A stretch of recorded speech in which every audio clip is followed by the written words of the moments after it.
Hey everybody, welcome to episode 97, 98, 99, 100, including this one, 4 more videos and we're going to hit 100. So, today I'm going to finally get into it. I'm going to give it a stab. I'm going to play it by ear like I normally do here and fly the seat of my pants and talk about Yes. Rush and Yes, my two most favorite bands of all times. The Rush video, I think I kind of covered everything I wanted to for the most part. I mean, I can get into the specific albums, and likewise in this video I could get into the specific albums, but this is going to be just an overall, like my overall of the individual bands that I've been listing here. Again, I've got some I got some images to show you. I've got some albums. I've got pulled up on YouTube Music, the discography of the albums for Yes, just so we can kind of run through them a little bit. So I'm just going to play it by ear. So I might just do it kind of weird. One album I might not do the same format as the other album. So we'll see what happens here. Get a drink here and dive into it. Okay. First of all, the band, of course, I'm talking about, this is the first of the albums that I own, is Yes, and here's the Yes album. This is their third studio album. I like their first two albums. I don't have them on my list of ones to get. I'm not going to get every Yes album, because I don't like every Yes album. And the first two albums are okay. I like a couple of songs off the first album. The second album, maybe Time in a Word, I think, is on the second album. But really, I could do without the first two albums. For me, it starts with the Yes album. And the reason why is because that's when Steve Howe is in the band. And that really kind of starts the whole Yes going. Because I think the first two albums, I don't think they knew what they wanted to be either. But this one kind of solidifies, it starts the ball rolling for the whole Yes experience, or the Yes sound. And of course, remember what I was saying about prog rock. Not a huge fan of all prog rock bands, but this is probably one of the quintessential prog rock bands, is Yes. Prog rock, of course, being progressive rock. And again, my definition of the word prog rock is different. I mean, I keep saying this, and this is a perfect example with Yes.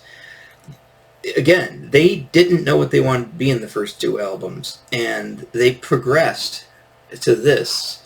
And then they progressed to going for the One, then Tormato, and then Drama, and then onto the 80s, and they completely changed their sound. I think they kind of settled on their sound, and they knew exactly who they were by, say, the Union album. Like I said, that's what I consider a progressive rock band, a band that progresses. They don't have to have a specific sound, just one that's been around for a while, has a pretty large catalog of records, and they've gone in a direction. I think Chris Squire says it in one of the videos that I'm going to mention, that they got on a bus to somewhere, but nobody knew where it was going. So my experience with Yes kind of started probably like a lot of people my age, because like I said, I wasn't really, they're really heavily, they were around through all of the 70s. This album, I believe, is 71 or 70. I can't remember exactly. So I wasn't there. I obviously wasn't, even as a young kid, being a Kiss fan. Yes, I wouldn't have even thought anything much about them when I was, in the 70s. I was that young. It took being in the 80s, and it took being a teenager, essentially, to kind of get into it. However, but like a lot of people my age, and a lot of people in that Gen X crowd, most people's first experience of my time, our first experience to Yes was Owner of a Lonely Heart. It was a huge video on MTV. It was when MTV was, blew up. And that Owner of a Lonely Heart video came out, and a lot of us liked that, including myself. I liked that song, and that was probably the most commercially successful song. And that, of course, was from the 90125 album, which I'll show you in a minute. But that was '83. that's when I first heard of them. And then they've always kind of like, oh yeah, that band Yes that does Owner of a Lonely Heart. I always thought about the name. You know, that's a cool name for a band. Yes, the anti-Yes, of course, being no. Um, but you know, I didn't think much of them from that time, from that music video up until I would say this is about when I started going to Sam's Jams. You know, I was 15, 16 years old.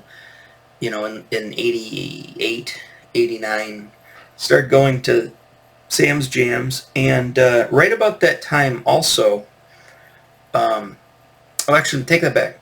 I first wanted to know, hey, what's that Yes song, Owner of a Lonely Heart, what album is that on?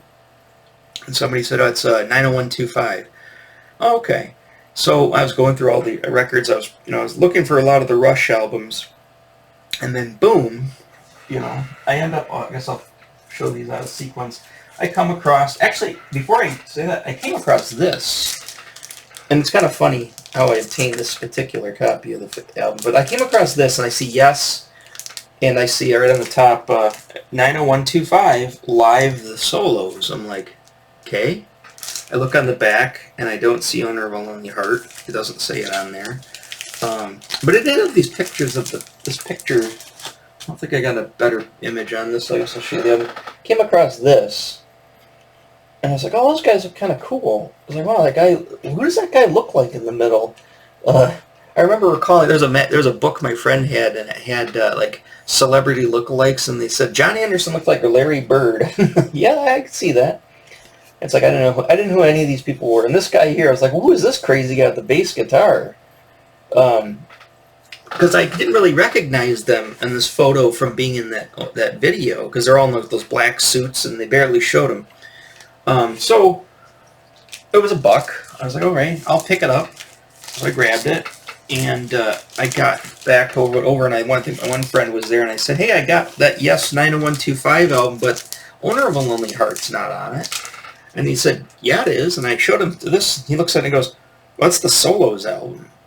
What's that mean? He's like, that's a live album from the concert. And they play a couple of songs, and they mostly play the solos. Everybody does their really long solo. Well, I knew from, like the Neil Peart drum solos. Oh, I really like solos. I said, oh, that's cool. I'll have to listen to it. They said, yeah, they said it's got almost the same cover. It's just not, it's a little different. And I go, huh. So they were watching something anime I didn't want to watch. I don't know, Dragon Ball Z probably or something. I was like, I'm going to go back down to Sam's Jams. So I go back down to Sam's Jams, and I go through looking. I didn't, obviously these bins were vast. You couldn't get to them. You'd be there for hours looking at all their dollar bins. So then I came across 90125, the album. Oh. And then I, looked on the back, and it's like, oh, there it is, Owner of Lonely Heart. And I didn't know any of the other songs. So I got that as well. So when I got home, about 10:30 at night, on a school night, I put this on the turntable and started listening to it. And I go, I'll start with the main album first before I hit the solos. And I started listening to it, and I was like, oh, there's the song, okay, Owner of a Lonely Heart. Yeah, I like that song. And then I started hearing all the other songs, and I especially Hold On, It Can Happen, Changes, the Cinema thing, Leave It, Our Song, City of Love. I really liked Hearts. I thought that was really cool. And I was like, oh, there's another guy singing too, besides the main guy that sings. And I started to learn a little bit more about the band at that time. So I really liked these two albums. And I was about to find some more Yes albums. If they got any more Yes albums, do they have any more Yes albums? That was kind of a dumb thing to think as a kid. So I went back and I found, well, not then, but I went back next time I went down there. I went back down to Sam's Jams and found Big Generator. And then I remember showing my one friend this album. He goes, oh, hey, there's a song on there that's on MTV. And I go, really? Another one? And they said, yeah, I can't remember what it's called. The song he was referring to, of course, was Love Will Find a Way. And they did have a video for that with John Anderson and his crystal guitar. And and his whatever he was wearing. So I got this album. I listened to it. I think my favorite song off this album still is probably Shoot High, Aim Low. And then Holy Lamb. I really like Holy Lamb on this album. The title track, Big Generator's okay. Rhythm of Love's pretty good. And I do like The Love Will Find a Way. Yeah, I really like this album. Really, like that's what I really like this band. It's like, oh, I wonder if they have more bands, more albums, you know, because I looked at the dates too, and I was like, oh, this is '83, and then this one I think was '86 or '87. Where was this album? Oh my god, I can barely read that.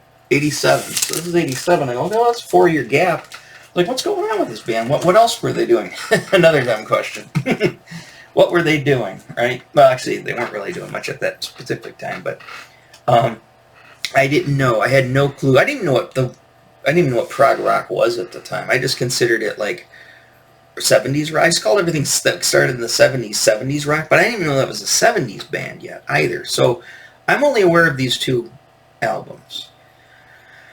So then I go down, but before I go down to Sam's Jams, because I don't know what I'm looking for really, before I go down to Sam's Jams, I end up, I was watching MTV at my dad's house, and they had they used to have these things called rockumentaries, and, you know, about rock, and it's a documentary. It's a music documentary called Rockumentaries. And I remember I tuned in, and I can't remember the guy's name is, who was on MTV at the time.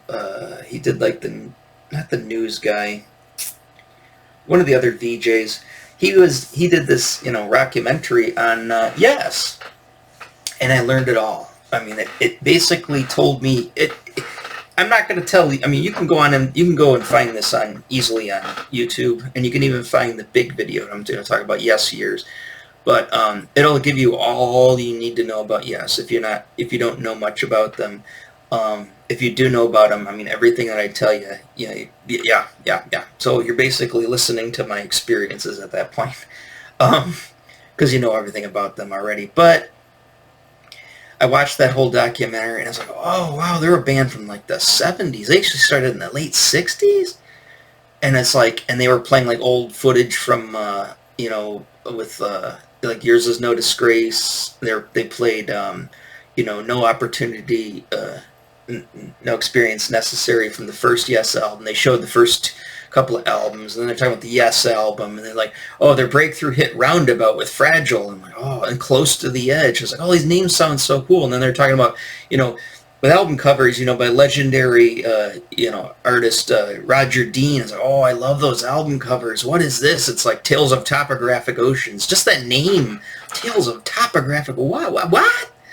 You know, they're talking about all these albums. I was like, oh, I'm so geeked up for this. I was like, oh, I'm going to have to go find all these albums. So I did end up hitting record. I had a blank cassette, and I recorded that rockumentary because I knew it was, they were talking like, oh, the Yes rockumentary's coming. Like, oh, I got to get a tape. So I got a tape, and I recorded it. And so I went back, and I watched that rockumentary 50 times, like in the course of a couple of days. I just kept watching it over and over and memorizing everything and every little blip, every little song, everything, and I'm writing down like all the albums they talk about, all the names of the band, who's who, everything. It all came to play with that rockumentary. Like I said, I would say that was like 1990, 89, 90, somewhere around there. And then I was like, oh, I love this band. And then, of course, I went down to Sam's Jams, and I started picking up other albums. And then, of course, I pretty much found almost all of them. I found the Yes album. I never found the first two albums, though. Those were hard to find. And again, I'm not really concerned about getting those now. And then I still have to get Fragile, Close to the Edge, those albums, Tales Topographic Oceans. But I found this album. I really like this. I remember listening to this album quite a bit. And I really liked Silent Wings of Freedom. I really liked Release. I liked Future Times. Wasn't really a big fan of the Don't Kill the Whales song or the... what was the other one? Future Time, Rejoice, that's a good one. Don't Kill the Whales. I was just kind of like, huh? It's funny, though, in this picture of the band in the back, too, it also made me think of... the Blue Oyster Cult, the ETI Live, because they're like similar. They're all wearing like these like jackets, almost like, you know, not leather jackets, but like these satin like members jackets or whatever. And I always thought that was kind of neat. I hated the tomatoes all over it, the tormados, the tomatoes they put all over it, because it's just like, the whole time I kept doing this as a kid. I'm like, oh, get those off there. I don't want those on there. But obviously it's part of the design. But yeah, I really liked this album quite a bit. And then one album that I didn't discover yet at this time, I have it now, and I'll get to that when I discover that, is Drama. And I'll get back to Drama in a little bit. Drama's probably one of my, if not my favorite Yes album of all time, which is weird because it's not all of Yes. But here's the other thing that came out at the time. So, and this had to have been in 1989 because I was at my dad's. I remember he rented this, he lived at that trailer park, and then he moved back into Rochester, and he rented this house on Oak Street there, and he had, he had cable, we had pay-per-view, we were watching pay-per-view wrestling a bunch of times. We're getting like, I think we had like, it was on like WrestleMania 4 or WrestleMania 5, I can't remember which one. And we're getting pay-per-view, and I looked in the cable guide, because remember they had cable guides back then, and they had this picture of this album. And I was like, that looks a lot like, and this would have been right about that time, and I think it was right before the rockumentary, too. I remember seeing this, and then they had a picture of, like, I can't remember them in the back here. I don't think there's a picture of them on here, but there's a picture of the band. I think it was that picture there. Sorry. And I took note of it because I was like, well, that looks like that Roger Dean guy. Actually, I didn't know about Roger Dean yet. I just know I liked the artwork. So, like I said, the thing is they did in the rockumentary came out. Because when they came out, they mentioned, oh, this album, this concert album that did called Anderson, Buford, Wakeman, and Howe, or AWBH, or ABWH. It was like, these are all the members of the original Yes, but it wasn't considered yet because they couldn't use the name Yes at the time. I was like, oh, hey, that's that thing that was on pay-per-view, a little while, a few months ago, and come to real, and then they showed like little clips of it, and I go, oh, that's what that is. Oh, that's no wonder I saw that album cover, and I was like, oh, that totally reminded me of Yes. So I also didn't have this as a kid. I got this recently. I had this on CD. I never had it as an album, but I ended up getting that one too as well. They had a video to that too, but again, I'm kind of getting ahead of myself. So I've watched the documentary. I've started getting the albums. Started to put that all together, and I was pretty much listening to them pretty extensively alongside Rush at the time. Like I said, I really wasn't, outside of the one Maiden album, I really wasn't into Maiden at the time. I still was pretty heavily into Blue Oyster Cult. This was pretty much going through high school. So my senior year of high school rolls around, and first thing that happens is I go to I can't remember which record store it was. It wasn't Record Barn. I want to say it was Record Town, I think. Record Town? Does that sound right? In Lakeside Mall, this would have been by the J.C. Penney's Anchor second floor in the corner. I know it became a DOC after that store left, but there was a record store there, and I think it was called Record Town. Because I know a Record Time. A Record Time was one downtown Rochester.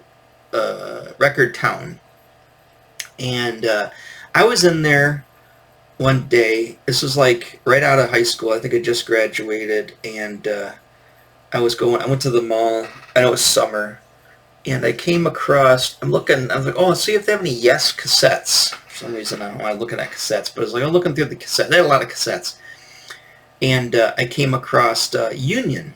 So I'll pull up Union. I don't have it. Don't really want it, to tell you the truth, but do I have a picture of it here? Did I not download? Oh, there it is. So there's Union. this this album, I thought the cover was great. I thought, oh wow, it's like, oh, and I look at it, it's like 1991. I go, this is brand new. Again, we didn't have the internet at the time, and I didn't even know this was even coming out. I was as heavily as I was into Yes, I had no clue this was even a thing. And so I ended up buying the cassette. I took it home. I didn't have a tape deck in the car. I think I was borrowing my dad's car, or my dad's Mustang at the time. That's a story. Anyway, so I go home and I go back to my mom's trailer and I listen to the album on cassette, and I was like going, huh. And it was kind of, I liked it, but something about it is like, it's kind of weird. I don't know. And they said, oh, or I looked on the back and it's like everybody's name was on there. I'm like, okay, so this is, oh, Union. I get it. It's like a reunion, or it's like a union. They're uniting the 90125 Big Generator Yes with the original classic Yes. So everybody's there. Tony Kaye's there, Bruford and White, Kay and Wakeman, Howe and Rabin, John Anderson, and of course Chris Squire. Because Chris Squire has been the anchor while he was alive through every incarnation of Yes, and Anderson would come and go. They didn't have, I think Trevor Horn had like a producing credit, but Trevor Horn, who sang on Drama, I don't think, it would have been weird to have him there too as well, to have two singers. Because, what's his face? Rabin did a lot of singing. And of course, Squire did a lot of backup singing, so did Howe. But I thought, this is cool. And then I learned of the concert was coming to the Palace of Auburn Hills. It was the See an Evening of Yes Music in the Round. What the hell do they mean in the round? I'm thinking Roundabout, the song Roundabout. I'm like, what? And they're like, oh yeah, I remember I was talking to somebody, I can't remember what it was, and they said, oh yeah, they're going to have the concert's going to be, it's a round stage, so they'll have seating all the way around it, and in the middle of the palace, it'll have a stage that's on a round and it turns, and it's going to have all the members on it. Oh, that's really cool. So I remember going to Ticketmaster and getting tickets. I'm trying to think of who I went to the concert with, because I don't think it was my tall friend. It wasn't the Ruther buddy. It might have been the two older kids that I hung out with from high school that were already out of high school by this time. I think that's who it was. I'm pretty sure that's who it was. I think I went with one of them. He got the tickets, and then we went to that concert, and I got to see him live. I hadn't seen him live up until I had listened to him pretty extensively throughout high school. And so I was like, oh, I said, oh, I get to see him. I get to see them finally, and it was a great show. Everybody had a solo. They played a lot of the hits. It was pretty insane. They did that before, during the Yes shows, which was right after Tormato or Going for the One. They did that before. They didn't have all the extra musicians there from every incarnation, but the current lineup, they did a Yes in the round dealio. So I was like, oh, I gotta get this. Sorry, I was like, I gotta. What was I thinking of? Sorry, no, I was at the concert. Yeah, I was like, oh, I really like the concert. So then I remember going. Oh, sorry. Then I remember joining Columbia House at the time. This was right about the time I had just started getting CDs.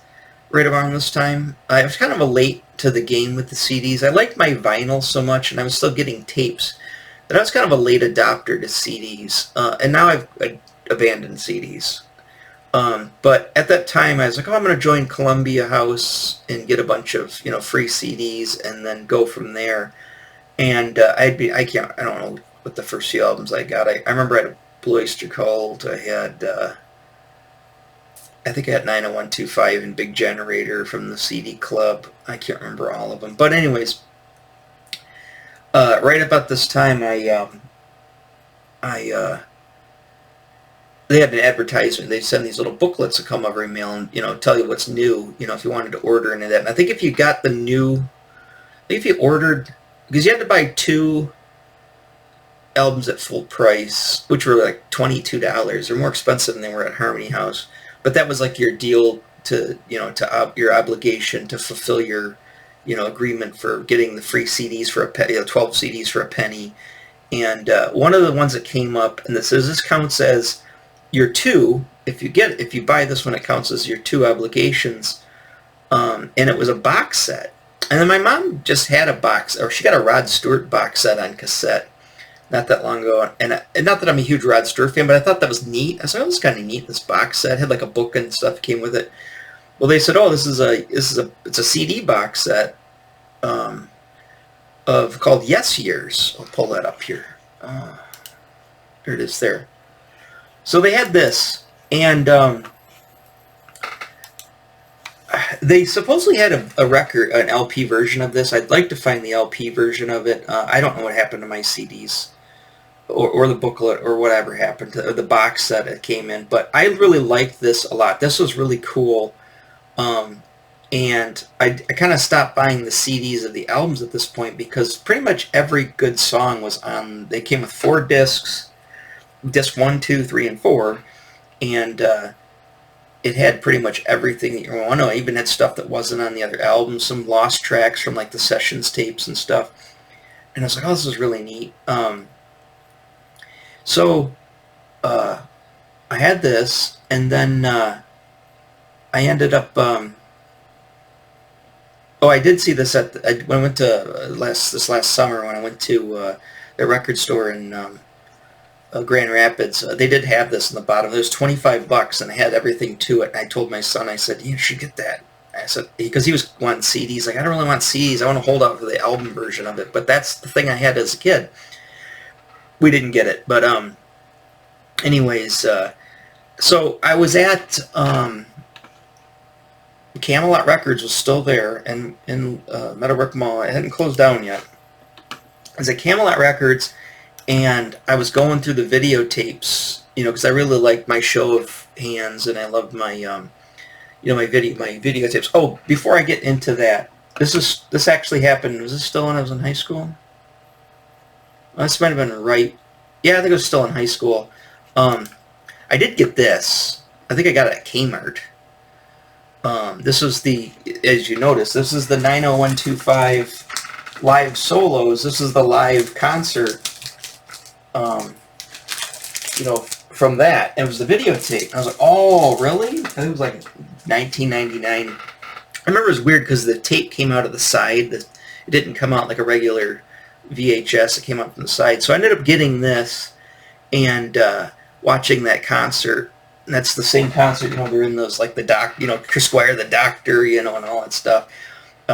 And I really liked that concert. And I like that more so than I like the older stuff. Like I thought the older stuff was just cool in like a weird kind of way, but I really liked this concert. And I really liked this version of Yes. I like the 9012 version of Yes. Again, haven't gone totally in on Drama yet. So up until then, I still think this album was still my favorite album. It was kind of the one that got me into it, of course. But I loved the old song. I love the classic Yes, but I really liked this. And I had so let's put it that way. I remember I got this at Kmart. Maybe it wasn't Kmart. Where was this? As I say, it made me think of it was because my same guys I was with, those older kids, because the one didn't move to Cleveland yet. They're still sticking around.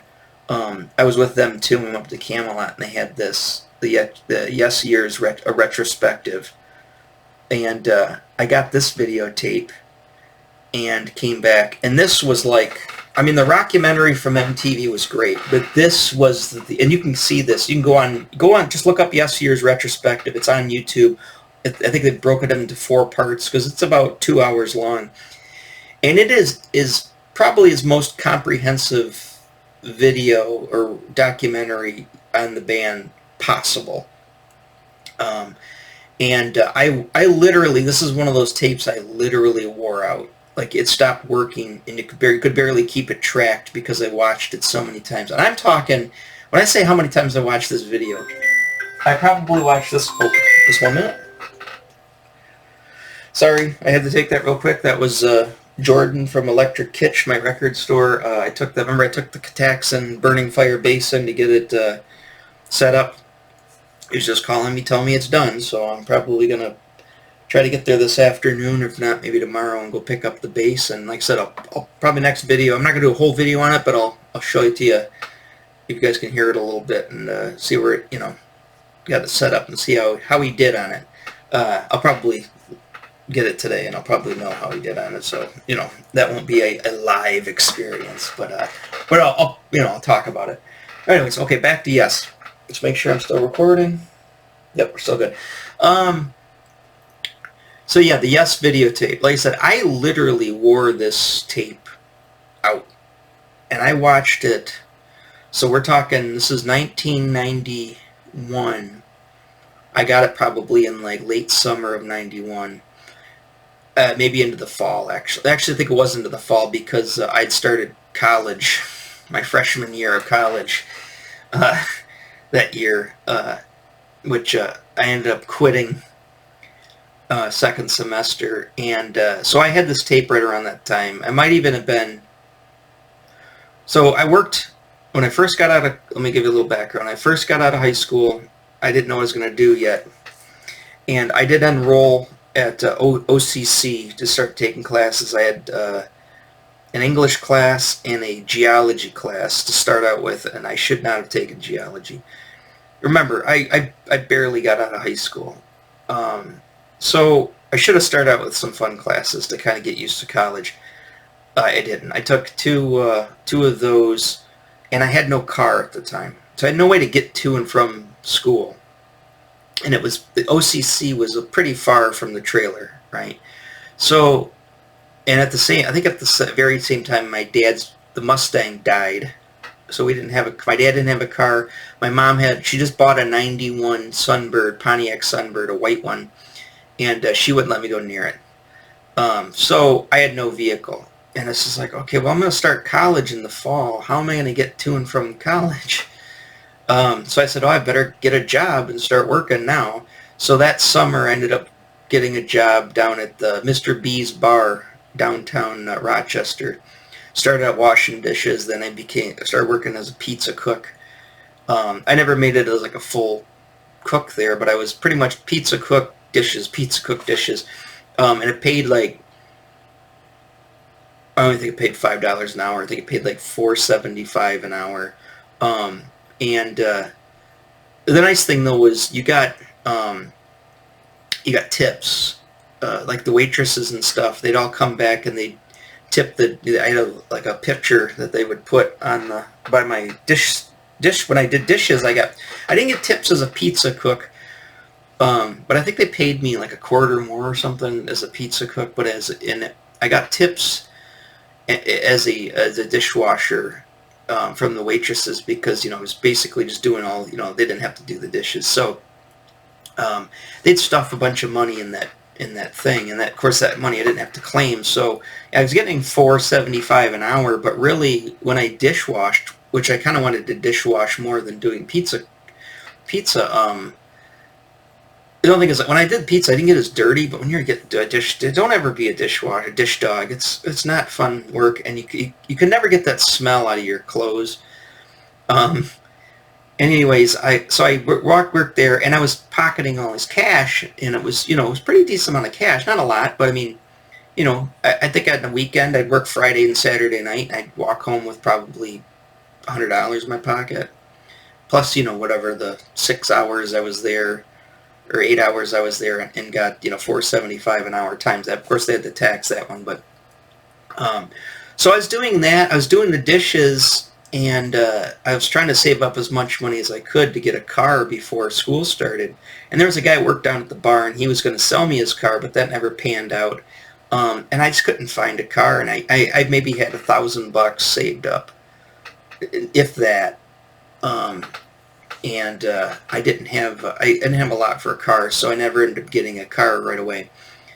But I started school anyway. So sorry, this is when so I remember that first semester. That's when I bought this off of Columbia House, and yeah, I made it through the semester. Geology, I was failing. I dropped geology because I couldn't understand it. I should have taken astronomy instead. Everybody said, why didn't you take astronomy? It's easy. So I was going to take I ended up, when I went back finally 10 years later, I took astronomy, but at the time I ditched it before I failed it, and then the English class, which wasn't even like English 151 or 101 or whatever, it was 151, which is Comp 1, it was like dumb kid. Because I came out of special ed, I had to take dumb kid English just to get, which didn't even count as credits, but I still had to pay for the class just to be able to get into the basic English class.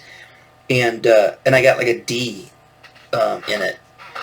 A lot of the times it's because I was ditching class. I couldn't make it there. And then my one friend who did drive, the Ruther friend, he had an English class down the hall at the same time, and then he ended up giving me a ride, home a few times. So I made it through the first semester. And the second semester is when I quit. But actually at the time he also said, hey, why don't you... Well, I quit the job down. I quit down at the B-Bar just because I couldn't work there. It was just too much for me to work down there, late nights, all weekends, every weekend, and then go to school all week. It was just too much. So I ended up, I still never got a car, and then I ended up going to, then I ended up getting a job at the Hampton movie theater with the Ruther friend, and that's where I met a bunch of other friends that kind of became lifelong friends. And I might have talked about the Hampton and the Blue Oyster Cult video with the janitor Todd's Bar, that place. But I ended up, one of the guys I met there was a huge Pink Floyd fan, and he loved Yes, and he played the guitar, and he's like, hey, it's like, oh, I'm going to get back into playing, bass guitar, and then I ended up playing with some of the other guys, had a band there going, and anyway, so long story short, I ended up getting this videotape, and which has kind of accompanied the box set, and we'd sit around, like the guys, wanted to play in the band. We'd sit around and we'd watch this, like, so it's like every time we'd practice and we just kind of like lose our mojo and like, we need to get inspired again to practice. So we'd sit and we'd watch this Yes video, and then boom, we'd be like, our batteries are charged. Let's go back to practicing. And that just kind of became a thing. So between us watching it, like these band practices of watching this video, me just watching it on my own over and over and over again, I think I had worn out Show of Hands, the live Rush concert by this time. And I still had the 90125 video. I watched that one too a lot. I didn't wear it out, but I watched it a lot. And I think I got the Yes Songs video I found somewhere for like, that was at Meyer or something for like $3. This is right around the time that I found the that Kiss meets Phantom of the Park. Actually, was it now? Or I already had that? I might already had the Kiss meets Phantom of the Park video.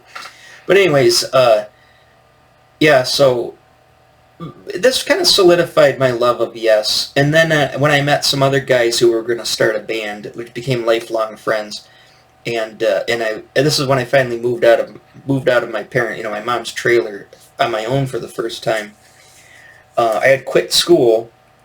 I'd quit college. I took 4 art classes in a row, and then my dad had bought this Chrysler, whatever it was, used Chrysler car, and he let me use it to go to school, back and forth to school a bunch of times. But again, I just kind of, I was working at the movie theater, and I took 4 art classes, and I kind of got overwhelmed. I got in a fight with my art teacher. I didn't like him. I took him again later, 10 years later, and he thought I was the greatest thing since sliced bread. But at that time, he was really beating me up about do you draw like how'd you learn how to draw? Copying out of comic books?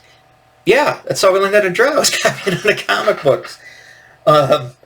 And so, yeah, he didn't like that, and I just, me and him butt heads real hard, and I was just like, I just gave up. I was just like, I still don't like a lot of people telling me what to do. I like to do things my way, and I don't really like to listen to a lot of other people. So I just, so school and me, art teacher, we butted heads. I mean, me and Mr. Dodson in high school would butt heads, but at the same time, he just thought we were a joke, and his art classes were kind of a joke, and I didn't take it too seriously. And he'd just rip on us all the time, and he'd never teach us anything. He just wanted, we were in high school. We had to be there. We didn't learn shit. I get to college to learn art, and suddenly I have to actually start doing something, and can't draw my way. And sorry, I'm way off the topic here.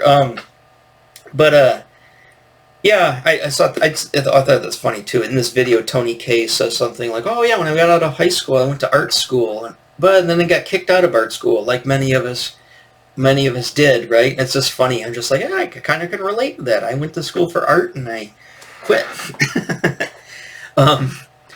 So, yeah. So like I said, we're a lot of practicing, a lot of, like I said, this is when, yes, it was solidified. This was one of my favorite bands of all time, and I really, really, really like Chris Squire. He became one of my favorite. He still is to this day, even though he's passed away. One of my favorite all-time bass players of all time. I tried to kind of model my playing after him, but like I said, I used to play with the fingers then. I didn't play with a pick, and some of the Yes stuff was just too hard for me to learn. I just couldn't learn it. I learned under Owner of a Lonely Heart. I think I could do Level Find a Way, the Shoot High and Low, the easier, slower stuff. But like I remember trying to take on like Heart of the Sunrise and Roundabout and all those songs that were a lot faster and harder to play, and I couldn't do them. I think I did end up playing with a pick, trying to use a pick to figure out Roundabout. Heart of the Sunrise, I could play the do-do-do-do. Do. I could never do the, diddle diddle diddle diddle diddle diddle. It just never clicked with me. So my two favorite bands, Yes and Rush, and I love both bass players are like my heroes, but I just wasn't good enough, to play those songs. So Blue Oyster Cult, yeah, it's more my speed, even Police, Sting stuff, some of his easier stuff was more my speed. I started playing a lot of the easier stuff, and then playing in those bands and stuff. And we tried to, the one guy from Hampton, we tried to do a couple of Yes songs, and it was okay. The other guys didn't really like Yes, that I was playing with those guys. They were all in like Mr. Big, and they're all about like the glam and hair metal bands. But the nice thing was the songs that they wanted me to learn were not that difficult. Like I remember Little Susie by Tesla. And I can't remember, Radar Love was pretty easy to play. So I liked playing with them because they didn't have me play any really challenging songs. They're all really easy songs. So I'd play with them more.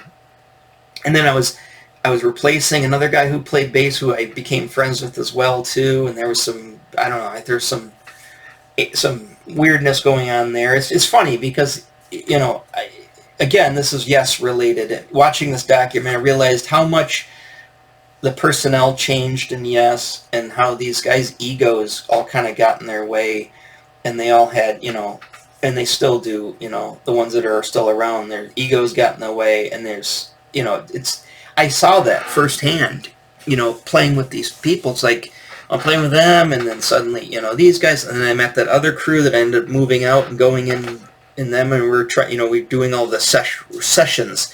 That's what we're doing, all this recording with them. And we never could agree on anything. Like I said, I didn't like old Genesis. They did. I wasn't a huge fan of Crimson. They did like Yes. So we had some common ground, but then weren't really keen on like the Blue Oyster Cult, and like Kiss. And I was like, yeah, I like that stuff. And we never really gelled very well either, too. I made some cool recordings and stuff, but they became lifelong friends, but the music just wasn't happening. As to quote Chris Squire in his sessions videotape they showed on the Yes years, when he says that somehow it's just not happening, and I totally felt that it was just not happening. So it's kind of a little off topic, but still kind of, that's what was going on at this time. So you realize how deep I was into this music. Just as incidentally, that's when I discovered things like Elias of Sun Hillo, which is John Anderson's solo album. I really liked that. And we went down to Harmony House Berkeley, and you could get they had a lot of Japanese imports. You could order Japanese imports, but they had a lot of them in stock down there. And I remember riding down there with somebody, and they ended up I had a car finally. I finally got a car when I was 20 years old. My sister gave me her 87 Ford EXP that she had bought brand new in 87. And she gave it to me because she bought a new car. So I had a new car and it was stick with no air conditioning. So remember I told you, I said the longest time I've always had sticks with no air conditioning. But I could, I could move. I was finally had some wheels. I could finally do something. And I remember getting a Liza Sunhillo down there. I also got, which I didn't put that on here. I'll grab it real quick. This was another album that I had found that I didn't know existed until I was down there, and I found it on CD. Of course, I found this on was Chris Squire's "Fish Out of Water." Now, this is an awesome album. This is hands down one of my favorite. Especially, for the Yes albums, this is one of my favorite. I mean, like I said, Chris Squire was my hero, so this Fish Out of the Water I really, really like. And I liked it then. I mean, I liked that Liza Sunhillo was really kind of like by it's John Anderson's solo album. It's very, like fantasy. You have to look at some of the, this is some of the, like the interior artwork. He taught this whole story about Sunhillo, and it's very British. It's very kind of almost Michael Moorcocky, kind of type of thing. And I'm still looking for this on record too.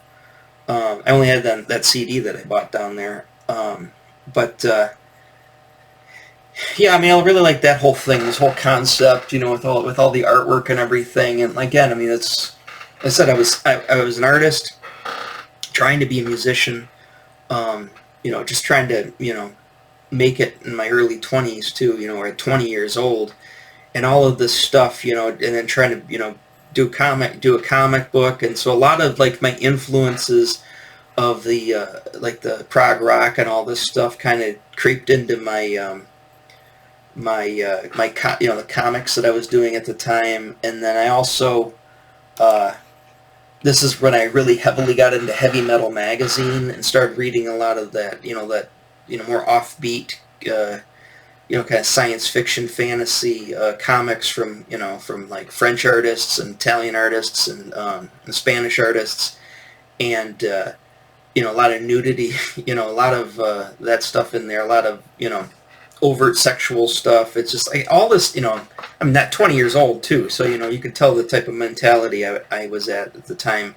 I mean, all that stuff just all pooled in my head, and it just became like I was constantly inspired, and constantly just like, I'm going to try this, and I'm going to try this. The problem is I went in a lot of different directions with my art, and went in a lot of different directions trying to do music and stuff, and I kind of spread myself out too thin, and I was all over the place. I mean, I was just a head full of crazy then.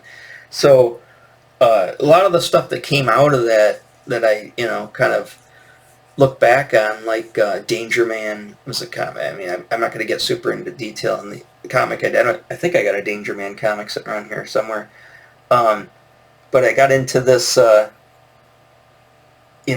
putting like, these like music, these prog rock references and Blue Oyster Cult references. Like I said, this is that time when I went out to Chicago a few times, drove out there in that car, and was listening to Blue Oyster Cult the way out there, and all the highways and roads kind of had all these ideas about taking this character, and he's driving in this this crazy El Camino. I was going to have him drive. Sorry, I'm getting way off topic for the Yes video, but let's steer it back into Yes.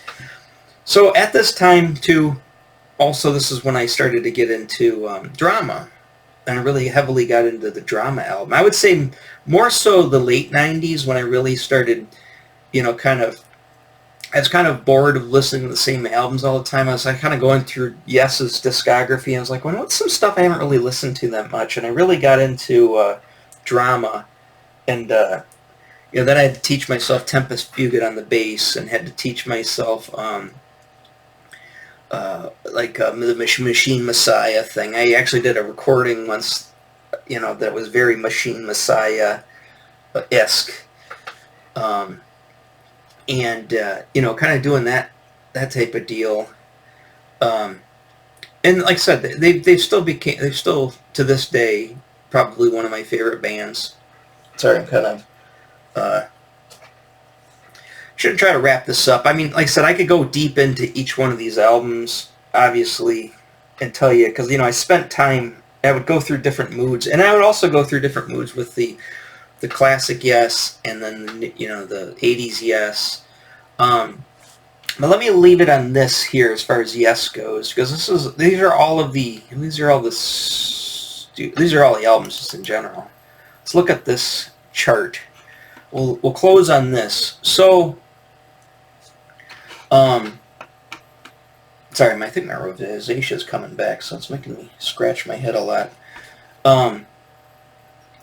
Anyway, so here's the first two albums: the Yes album, self-titled Yes album, and then there's Time in a Word. Great albums. I'm not huge into them. I never, even all the time I kind of got into various albums, I never really got too heavily into these first two albums. The Yes album, obviously, you know, one of my favorites. And, you know, I got a good copy of it here.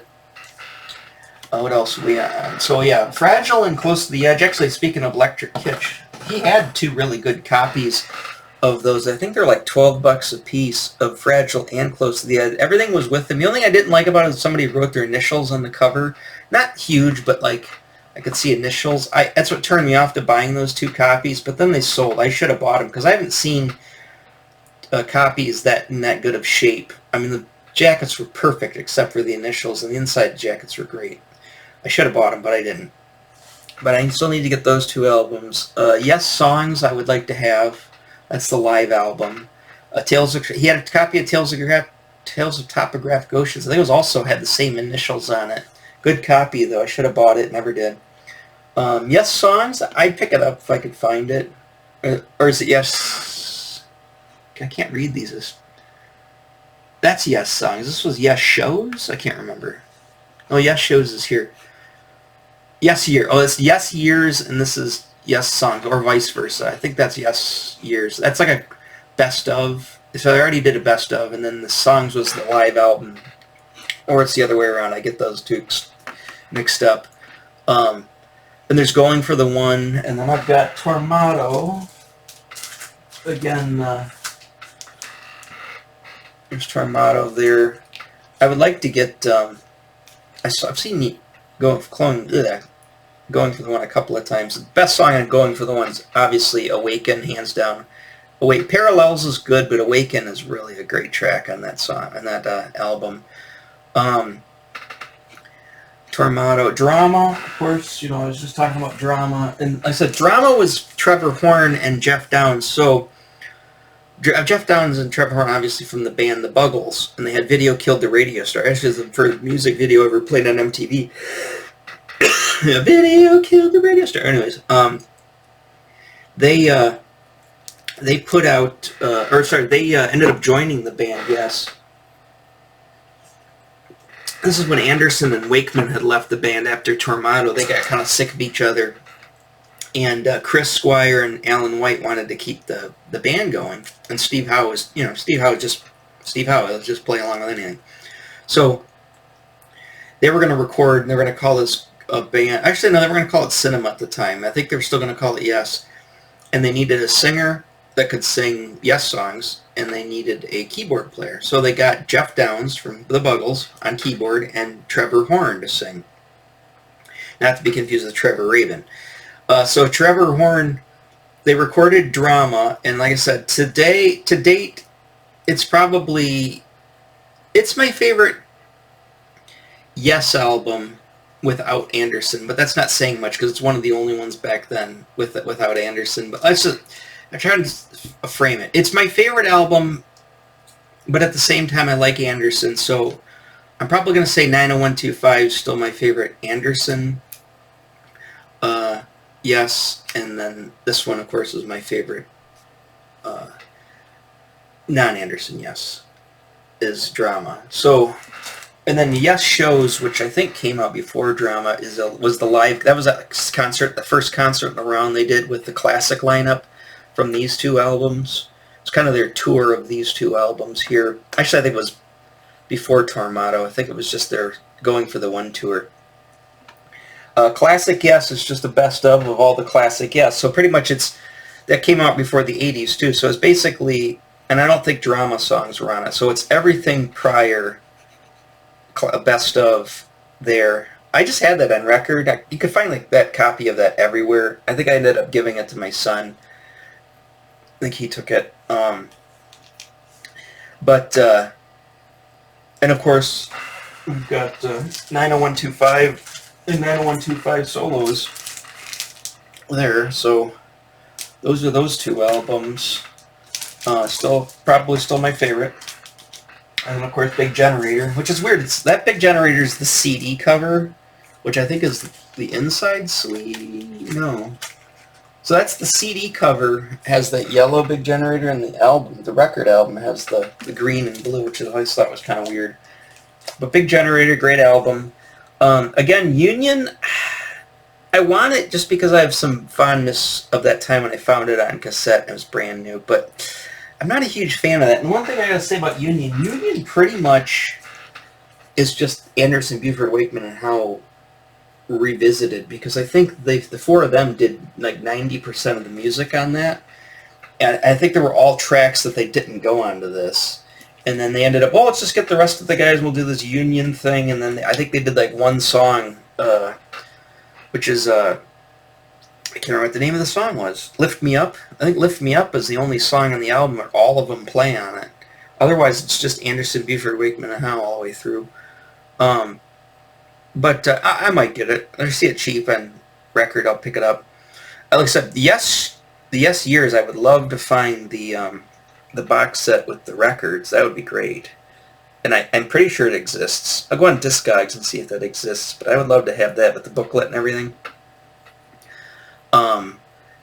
Yes Talk, which is this album here. I remember it coming out. It came out like 96, I think, or something like that, or 95, maybe 95. I remember it coming out. I remember listening to the interview on the radio live, and the band talking about that album coming out, and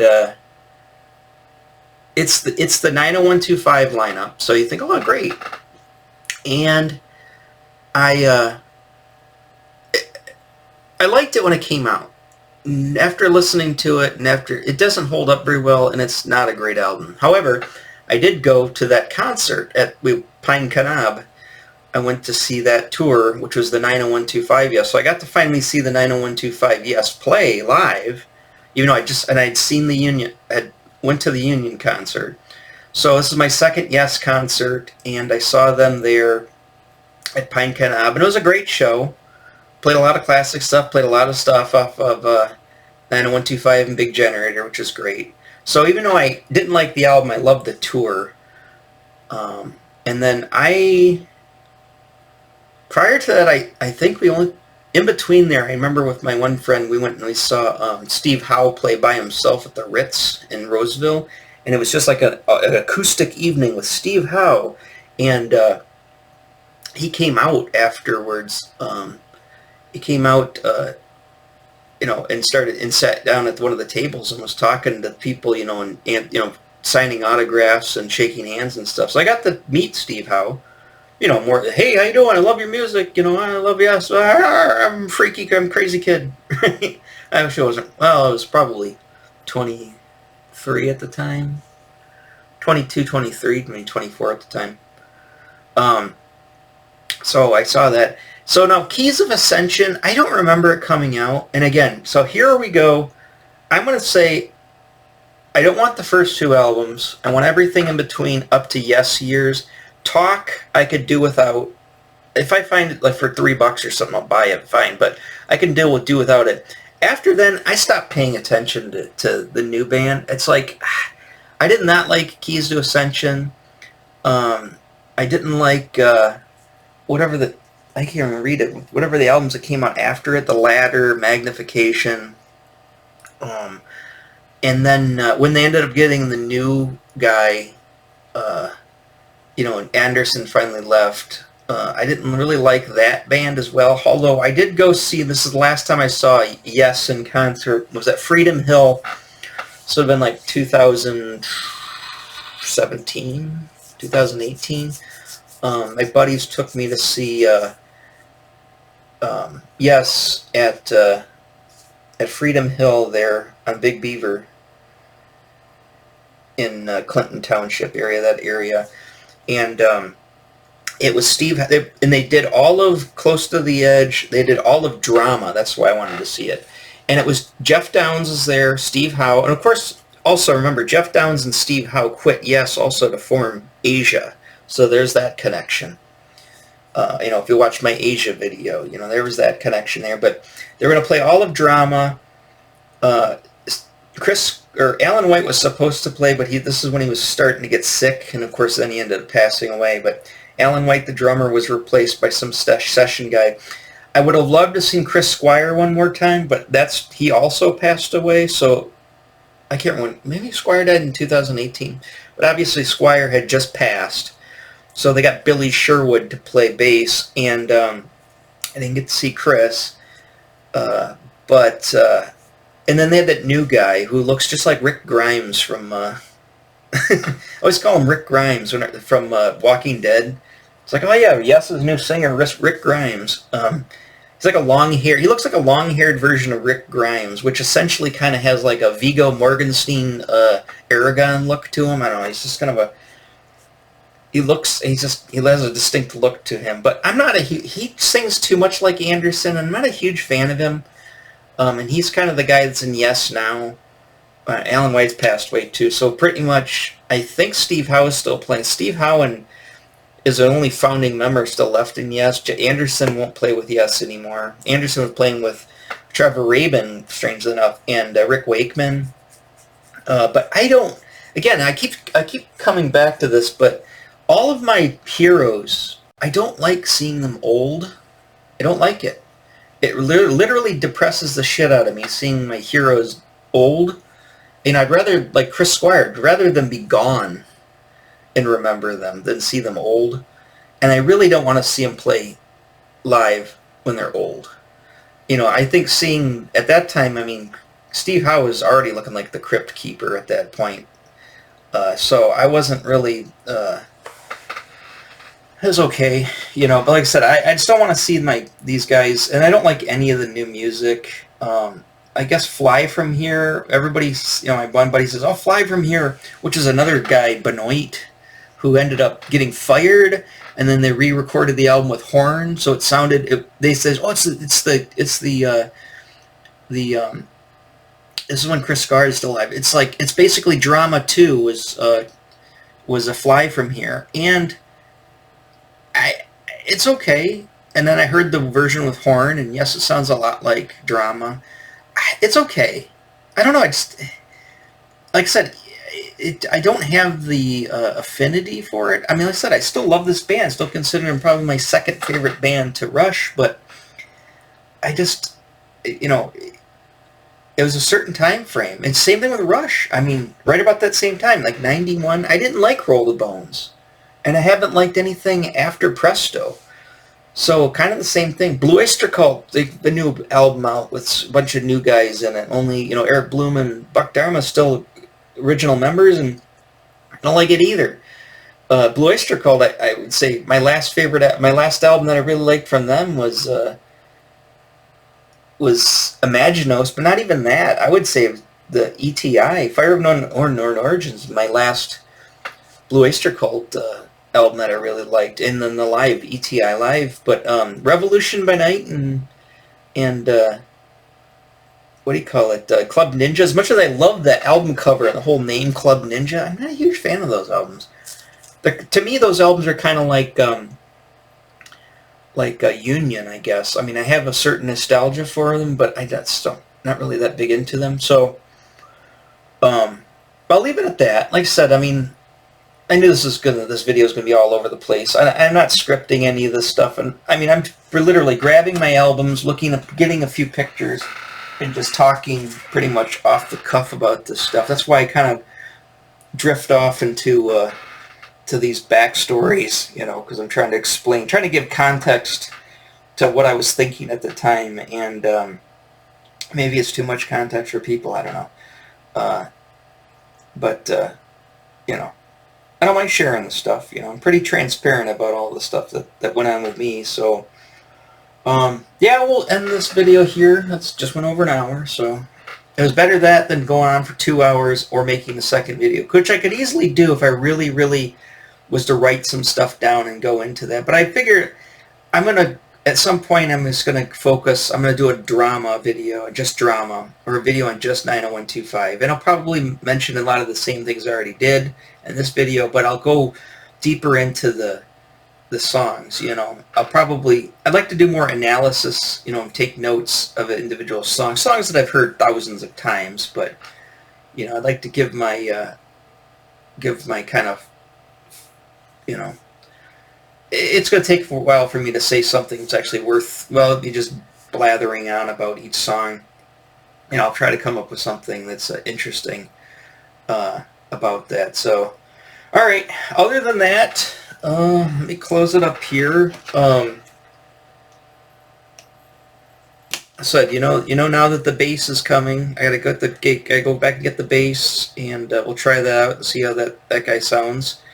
I got the Destroyer album coming. I said I'm probably gonna do a Kiss trading card video as well. So I got some stuff in the works. I gotta go back and read the Dark Phoenix saga for a comic project that I'm doing, that I might be doing some parody work off of that. So if I do that, I might do a video on the Dark Phoenix saga. I don't think I've done that yet. I haven't done Inferno yet either, but I'll get back and do some comic book videos as well here in the future. So obviously I got more in me. I could definitely got enough material to last me the 100 videos, you know, to the episode 100. After that, we're gonna probably start. I have to dig into some more stuff and get into some more detail on things. I'm hoping that, you know, we'll get closer to that 1,000 mark, so I can start monetizing these. Like I said, then I can start investing some money once some money rolls in to make the videos a little better, and like editing, so you don't have to listen to me ramble on for hours and scratch my rosacea forehead, you know, the whole time, or yawn, or take calls in the middle of a video.